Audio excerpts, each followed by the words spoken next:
Hello, welcome to our new mini vlog. So আজ আমি ঘুম থেকে উঠতে অনেকটাই লেট করেছি। উঠে দেখি গোপু সোনার সেবা নেওয়া হয়ে গেছে। ও বাইরে বসে দোলদোল করছে। আমি তখন রান্নাঘরে এসে দেখি মা রান্না শুরু করে দিয়েছে।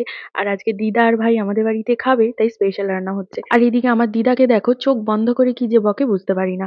দেন আমি একটু সিদ্ধ খিচুড়ি নিলাম, আমার ভীষণ খেতে ভালো লাগে। তারপর গোপু সোনাকেও আমি সেবা দিয়ে নিয়েছি কমলা লেবু আর দুধ মিষ্টি।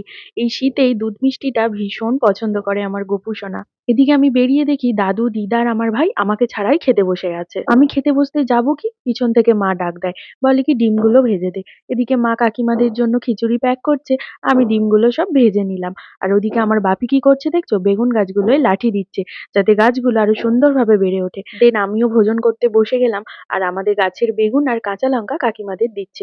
যতই হোক নিজেদের গাছের এর আলাদাই টেস্ট। বাবা মাও খেয়ে নিল। আমি গোপু সোনাকে ঘুম পাড়িয়ে দিয়ে একটু ছাদে গেলাম চুলটা শুকনো করতে।